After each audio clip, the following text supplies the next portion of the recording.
What's up, everybody? It's your boy Heaven Hollywood back on IE Network, and this is the Heaven Hollywood Report.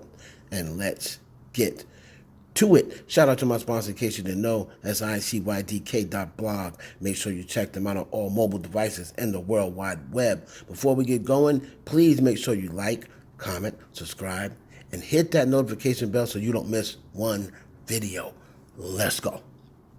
So we're going to get this started off with your boy, Joe Budden.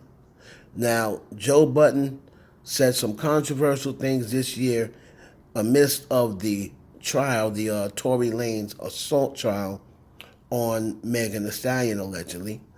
And after he made the pulverizing statements about he doesn't like Megan, which I already knew, but he comes out and says he's biased, and he admits that he's biased when it comes to Megan, says it doesn't have anything to do with the case, which is a lie. It doesn't have anything to do with the case, but Megan has hurt some people. He says she's done some horrible things to some great people, that I've been knowing for 15 years, and I just can't sit around and watch you treat my friends that way.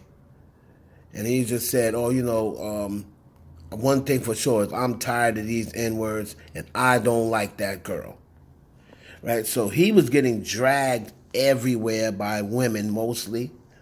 And so I believe that he's doing this statement trying to get the attention off of that, because he's been getting dragged on every platform by women. So now he comes out and makes a comment on Lil Fizz. And remember, Lil Fizz has the little OnlyFans things going, where allegedly he was tooting and booting up his booty hole into the camera. Now, Lil Fizz has since come out and said it wasn't him, but, his baby mama saw it, and she didn't say it wasn't him. April Jones, I'm sure, saw it. She didn't say it wasn't him, but he says it wasn't him. But take a listen to what Joe Budden said after seeing Lil Fizz's OnlyFans. Buddy. But that's why I'm going to fight y'all. Because y'all have eyes and y'all know some of this is funny. If this nigga got his ass tooted up in the air on OnlyFans, somebody need to know about that. How the fuck I'm going to know that? And then on the internet. Oh, because you be looking at niggas that toot their ass up, nigga. fuck you mean? You the OnlyFans king, nigga. Look, now I'm getting disrespected. I can't even make a joke. You gonna disrespect me? You think I'm following Lil Fizz? You just ran over here showing act. Look, I follow all these motherfuckers. Do I like skinny people? Damn, I don't know what you do in your phone, Lil Fizz Joe. too small for me, man. You know what? This nigga here. I'll break that little boy. You know what? Hey, Ash, what song are you playing today? Hey, Yo. I have Fizz coming out of Fizz, man. Get this nigga out of here. Hey, yo, what's wrong with you? Get Fizz out of... Nah, not that way. Nah, that's funny, nigga. No, it nigga. ain't. Have Fizz coming out of Fizz. Now, remember, and that was courtesy of the Joe Budden podcast. Now, remember, last year sometime, I believe it was, Joe Budden made a notion that he was bisexual. And a lot of people said he came out as bisexual. Maybe it was last year or the year before. Some people were saying, I think he was joking, think he was just trying to get attention or whatever. But when he making comments like this, and especially when you look back and look at all the way he's treated women in the past, it's like he hates women. So the way he's treated women in the past with the domestic violence and the alleged, kicking Esther Baxter in the stomach and, killing her unborn child, it makes you wonder. A comment like this, I mean, he's shooting his shot at Lil Fizz. So let me know what you think of that. That was just disgusting to me. I mean, come on. Fizz coming out a little, nasty. And we're going to close it out with this Tory Lanez alleged assault case on Megan Thee Stallion. And today was supposed to be the day that the defense really put the nail in the coffin of the prosecution. But it did not turn out the way they expected. Now, today they had their star defense witness, Sean Kelly. Okay, he was coming on to the stand. Now, he came on in the morning, and then they had a break, all right? 90-minute break. He was supposed to go back on the stand 1:30. The opening question that Tory's lawyer Madsen had said to the gentleman Sean Kelly, "Sir, did you see the shorter guy with a gun in his hand?" And his response was yes. Now I'm getting this timeline from Megan Cuniff. She is a reporter from the LA Times, right? I confirmed these things I have two people that I'm not going to name who they are that have been in the courtroom, and they write for Rolling Stone. The other one writes for the LA Times. I'm getting this from the timeline because it's easier. They pretty much confirm what was said here. She says the Q&A between Madsen and Sean Kelly occurred after Kelly said he awoke to noises and saw two women violently fighting by the car. So we're going to assume that is Kelsey and Megan. So that's a lie that they did not tell. They never mentioned a fight. He saw a flash and believes it was coming from one of the girls. They were pulling their hair and hitting each other. It was quite violent. All right. Kelly said he saw the driver exit wearing all black and he joined the fray. Kelly was scared and he asked his son to come into his room. He testified several times that he saw a muzzle flash and heard what he thought were fireworks, but believed the flashes were from a woman. "Did you see a muzzle flash?" Madsen asked. "Yes," Kelly answered. He added, "about the same time that the smallest individual got out of the car." It only worsened for Madsen. Kelly said the small guy got out about the same time all the shouting. Kelly said, "After the smallest guy got out of the car, I saw more flashes." He stuck with his testimony that the flashes started with the girls, and he said he never heard anyone say, "Dance B," which is what Meg testified Tory said before he opened. So we obviously know that no one else heard that besides Megan. Kelly, "I just want to be clear. I never saw a gun. I just saw flashes." And he again testified that the flashes were from the girl. But he also said, but they were all together. They were very close together. The short guy was very angry. He was making lots of noise. All right.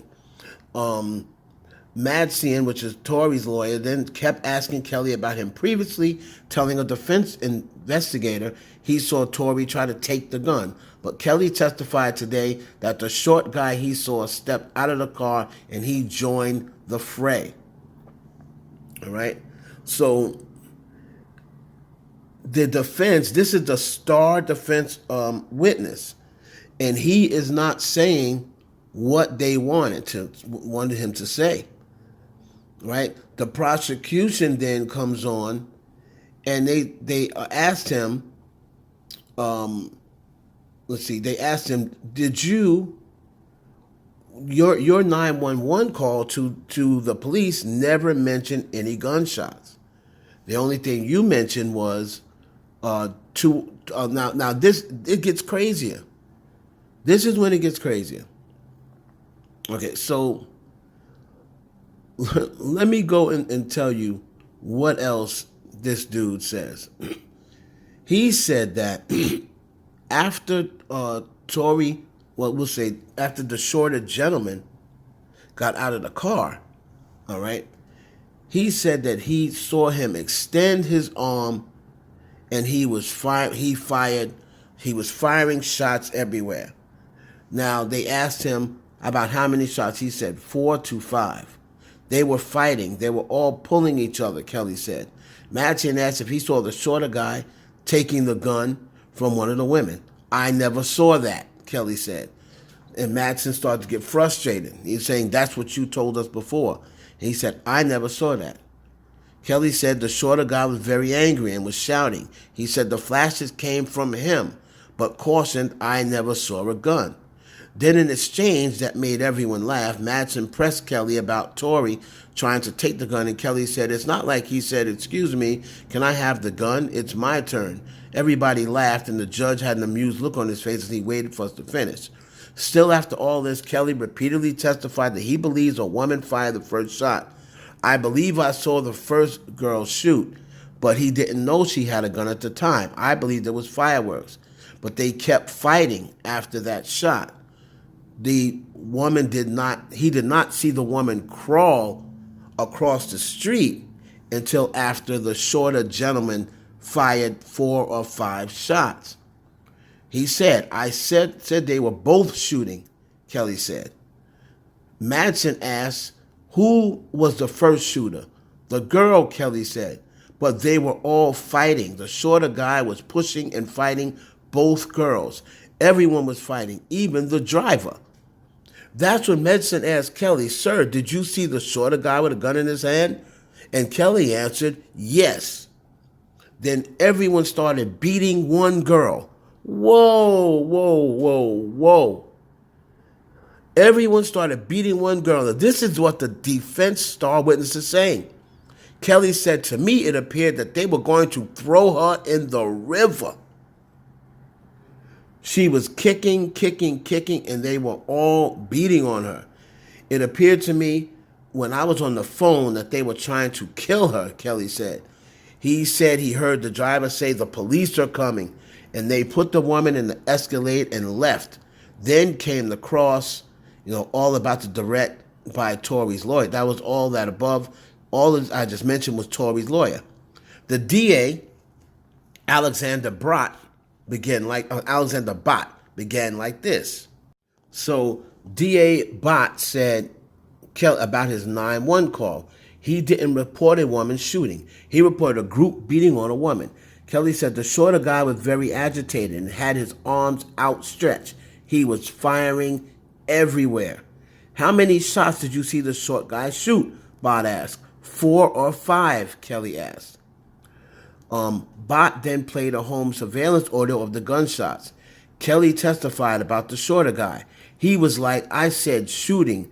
Afterward, the woman on the ground was kicking all the time. She was crawling and stumbling across the road. Then says, Bott also got out of Kelly more details about the girl he believes he saw shooting. I see what appears to be a girl shooting into the car. Huh?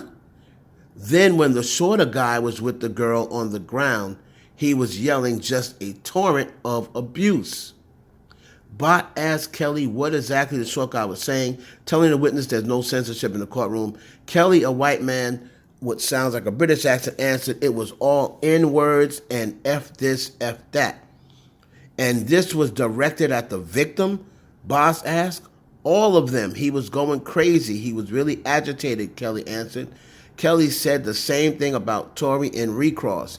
He was highly agitated, shouting, lots of swearing.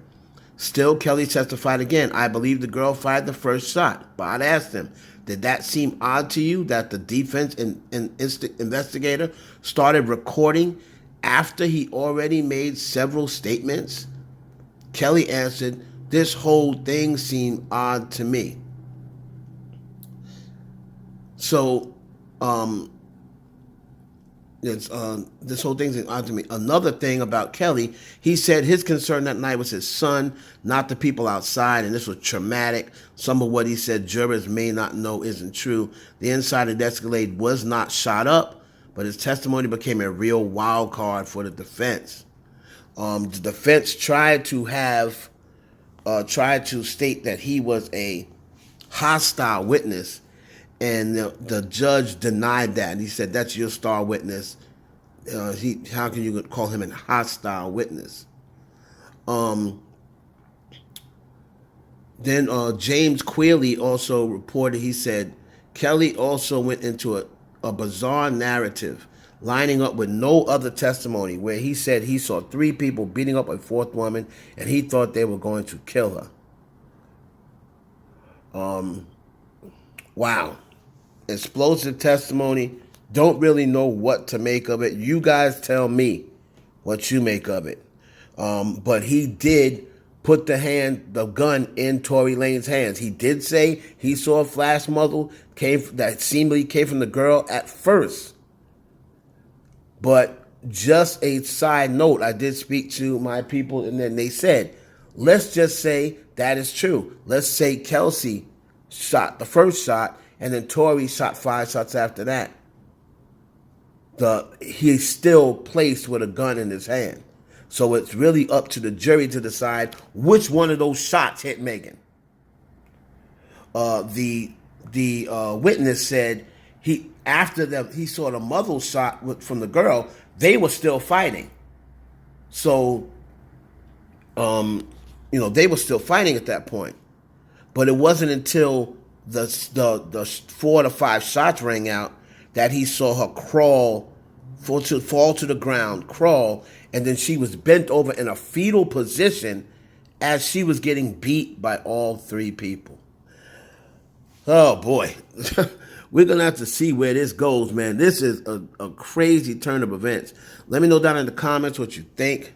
It is your boy Heaven Hollywood for the IE Network. We will be back with an update later today on this Tory Lanez crazy and bizarre assault case. They were very upset at